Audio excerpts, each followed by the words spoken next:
বাগেরহাটে যথাযোগ্য মর্যাদায় পালিত হচ্ছে শহীদ বুদ্ধিজীবী দিবস। এ নিয়ে বিস্তারিত জানাতে যুক্ত হচ্ছেন সহকর্মী এস সোহান। সোহান, দিবসটি উদযাপনে কি কি কর্মসূচি পালিত হচ্ছে বাগেরহাটে?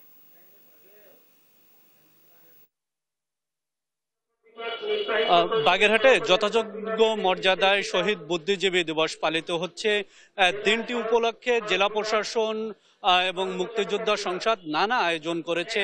আমরা সকাল থেকে দেখেছি এই যে ডাকবাংলা মোড়ের যে বধ্যভূমি রয়েছে সেই বধ্যভূমিতে কিন্তু জেলা প্রশাসনের পক্ষ থেকে ফুলের পুষ্পস্তবক অর্পণ করা হয়েছে। জেলা প্রশাসনের পরেই কিন্তু পুলিশ সুপার আর জেলা পুলিশের পক্ষ থেকে পুষ্পস্তবক অর্পণ করেছে।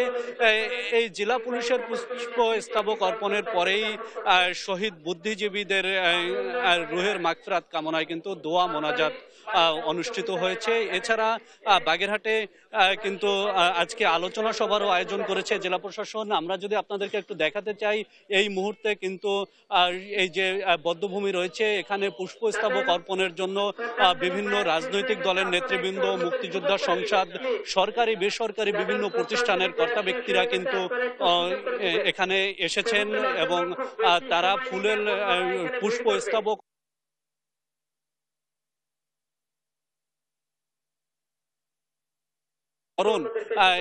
তাদেরকে স্মরণ করার জন্য কিন্তু সবাই সেই যথাযোগ্য মর্যাদার চেষ্টা করছেন এবং শহীদ বুদ্ধিজীবীদের স্মরণীয় রাখার জন্য তারা বিভিন্ন আয়োজন করেছেন, আলোচনা সভার আয়োজন করেছেন। এছাড়া আমরা দেখেছি বাগেরহাট জেলা ছাত্র দলের পক্ষ থেকে কিন্তু এই দিবসটিকে স্মরণীয় রাখার জন্য একটি সাঁতার প্রতিযোগিতারও আয়োজন করেছে। বাগেরহাট প্রেস ক্লাব, বাগেরহাট 250 শয্যা জেলা হাসপাতাল, সড়ক বিভাগ সহ বিভিন্ন বিভাগের প্রতিনিধিরা কিন্তু এখানে এবং তারা পুষ্প স্তবক অর্পণ করছেন।